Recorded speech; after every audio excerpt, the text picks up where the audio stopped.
Mesdames, Mesdemoiselles, Messieurs, bonjour et bienvenue à ce rendez-vous avec le journal. Voici les principaux titres. La situation à Mbour 4 extension aurait pu être évitée si l'État avait fait preuve de plus de responsabilité. C'est la conviction du président de l'Alliance patriotique Djambar pour la République. Autre réaction, celle de la République des valeurs, la RV de Thierno Alassane Sall, qui a constitué une délégation pour rendre visite aux impactés des démolitions du quartier Mbour 4 extension. Une occasion pour demander l'ouverture de négociations avec les populations dans la perspective d'un dédommagement des impactés. Lutte contre la Covid-19, le conseil départemental de Thiès compte lancer dans les tout prochains jours le deuxième assaut contre la maladie pour le ministre Yankoba Diattara, premier vice-président du conseil départemental. Sa structure sera aux côtés des autorités administratives et médicales, comme cela a été le cas lors de la première vague. Mesdames, Messieurs, voilà pour les titres. Pape Dionga sur la partie technique, nous vous le disions tantôt en titre, mesdames, messieurs, la situation à Mbour 4 extension aurait pu être évitée si l'État avait fait preuve de plus de responsabilité. Telle est la conviction du président de l'Alliance patriotique Djambar pour la République. Pour Abdoulaye Fall Mao, l'État a failli à sa mission régalienne de protection des citoyens et de leurs biens. D'abord, il y a une faute, il y a un dégât, il y a des causes et des conséquences. Moi, Abdoulaye Fall Mao, je ne parle pas de droit, ni un acte de droit, ni un fait de droit. Ce qui m'intéresse, c'est le sentiment. Mais le sentiment, il peut être un sentiment positif ou négatif. Ça ne m'intéresse pas. Ce qui m'intéresse, il y a un peuple, il y a des citoyens, il y a des républicains. Ce qui m'intéresse, il y a l'État et son peuple et ses citoyens. L'État n'a pas le droit, sincèrement et dignement, de sanctionner ses citoyens, surtout les citoyens qui n'ont pas fauté. Les fautes là sont des fautes légères. Peut-être il y a des faits de l'ignorance, il faut le dire. Ça peut être de l'ignorance. Parce qu'on n'a pas le droit de construire une maison dans une surface qui ne vous appartient pas. D'abord, il faut avoir l'autorisation de construire, d'abord lettre d'attribution, et ainsi de suite. S'il n'y en a pas là, ils sont responsables. Mais la faute compte totalement et entièrement à l'État. L'État doit suivre la surface là. L'État doit être le gérant intégrante.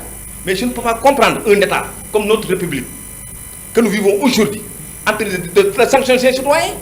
L'État doit régler les problèmes des citoyens, aider les citoyens à vivre à l'aise, en tout le temps, en toute circonstance. Mais on a vu que ce qui nous avait arrivé le tiers soir, hier et après-hier, demain et après-demain, on va continuer à massacrer les Sénégalais.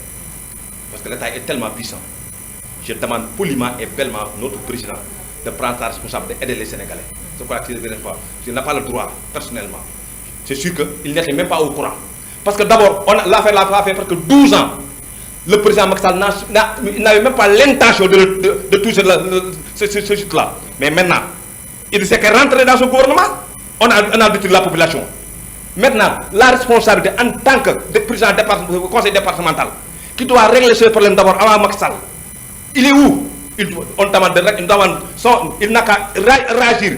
Même s'il réagit malhonnêtement, il n'a qu'à réagir, mais je suis sûr et certain, notre président, Idriss Seck, président du conseil départemental, responsable, le serrant de notre territoire, nous demandons poliment et bellement qu'il nous dise la vérité. Autre réaction, celle de la République des valeurs, la RV de Thierno Alassane Sall, qui a constitué une délégation pour rendre visite aux impactés des démolitions du quartier Mbour 4 extension.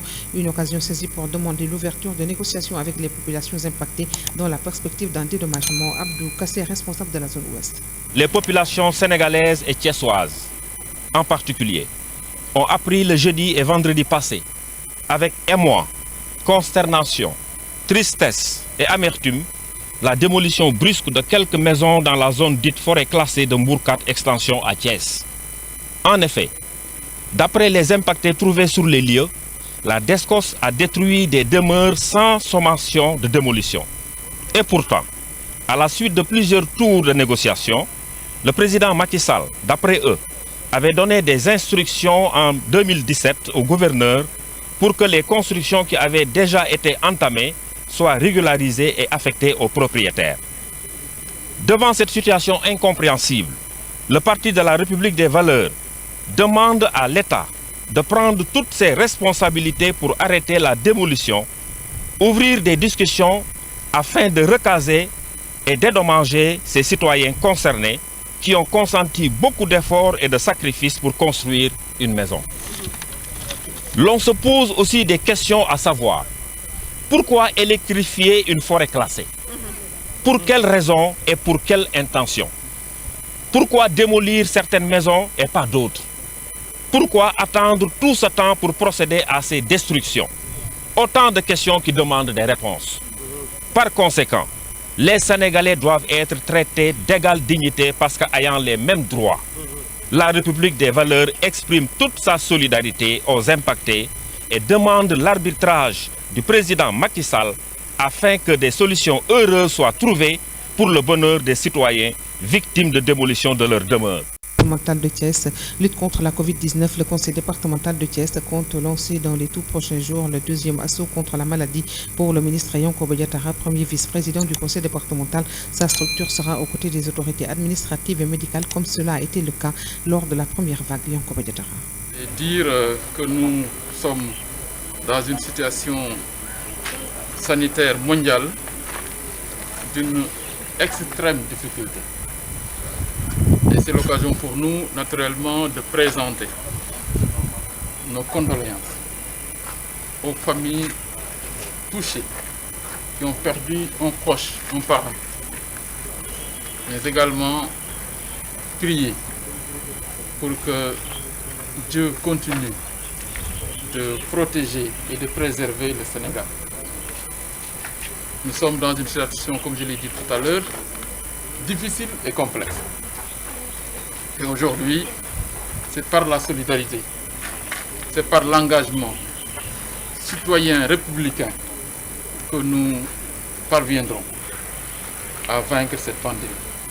Et c'est l'occasion pour moi de lancer un appel aux citoyens, aux Thiessois plus particulièrement, pour que les mesures édictées par les plus hautes autorités de ce pays puissent être respectées. Et je voudrais, Monsieur le Préfet, Monsieur le Directeur, réaffirmer notre engagement à vos côtés, aux côtés du personnel de santé, pour leur dire que le Conseil départemental, suivant les orientations du chef de l'État, sera à vos côtés pour vous accompagner davantage dans la prise en charge correcte de cette pandémie.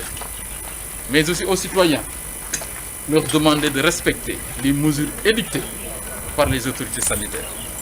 Monsieur le Préfet, nous sommes dans la deuxième vague et Thiès, la région d'une manière générale, est pleinement touchée.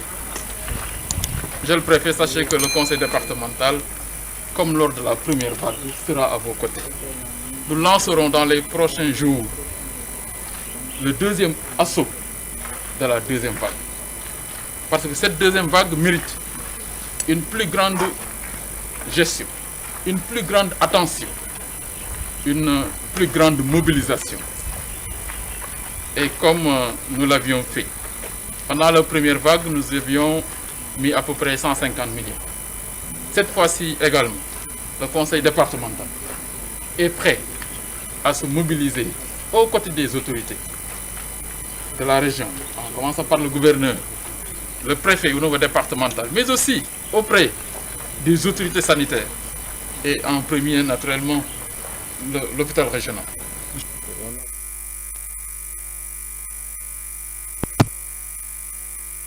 De nettoyage des marchés du Thiès, le gouverneur précise qu'à côté des mesures restrictives dans le cadre de la lutte contre la Covid-19, il est important de mener d'autres actions complémentaires pour parfaire la lutte contre la pandémie, notamment dans les lieux recevant du monde tels que les marchés. On a pris une mesure de fermeture des marchés, le week-end, le dimanche en particulier.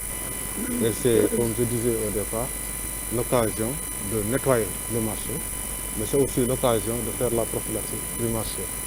C'est comme ça que nous avons instruit l'UCG, le service d'hygiène, accompagné de la mairie, pour que chaque dimanche, effectivement, les marchés de Thiès soient nettoyés, et que chaque dimanche, effectivement, qu'il y ait une opération de saupoudrage dans les marchés de Thiès. Le service d'hygiène l'a fait depuis, nous les encourageons à continuer à le faire avec l'UCG et la mairie. Ce qu'on voudrait, c'est effectivement, à côté de ce que nous menons, nous prenons comme mesures restrictives de liberté, qu'on ait également des mesures plus constructives, donc vraiment des actions bénéfiques pour les populations, pour qu'effectivement on puisse venir à bout de la maladie. Mais je voudrais vraiment également inviter tout le monde à s'y mettre, tout le monde à s'y mettre. toute la population d'abord par sa mobilisation en respectant les gestes barrières. Mais toutes les bonnes volontés également qui ont quelques moyens à apporter et qui pourraient les apporter pour qu'on puisse effectivement mieux mener cette lutte-là. Donc on a des actions à mener et ces actions-là, on ne peut pas les faire les mains nues. Il faut de l'argent pour le mener, il faut du carburant pour le faire, il faut du matériel pour le faire. On a besoin de ce matériel-là. Donc on fait appel encore à toutes les populations, à toutes les bonnes volontés qu'elles viennent vraiment nous apporter leur soutien pour qu'à côté de ce que donne l'État, qu'on puisse avoir d'autres moyens additionnels pour mieux faire face donc, à la maladie. Mais également, demander aux collectivités territoriales aussi de s'engager davantage pour qu'on puisse effectivement continuer à mener la lutte. En félicitant bien sûr le conseil départemental pour les gestes faits et les gestes annoncés. Les dedans des cantines, les dedans des boutiques, les tenir propres pour commencer. Veiller à ce qui rentrent également dans la boutique, la cantine, portent des masques.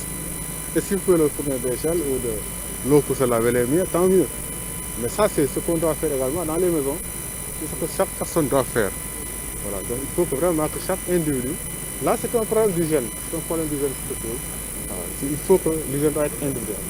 L'hygiène doit être individuelle pour que donc, nous puissions se protéger tous ensemble. On parle d'immunité collective parfois, mais également il y a vraiment des gestes de défense qui sont communs à tout le monde et qu'il faut pouvoir tenir. Terminons avec le point du jour de la Covid-19 pour signaler que sur 1515 tests réalisés, 133 sont revenus positifs, soit un taux de positivité de 8,78%.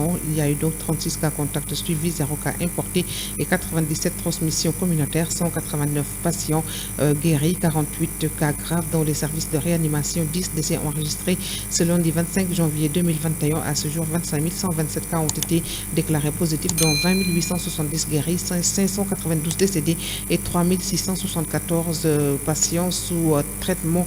Mesdames, Messieurs, voilà donc qui met fin à ce rendez-vous avec le journal. Merci à tous de nous avoir suivis.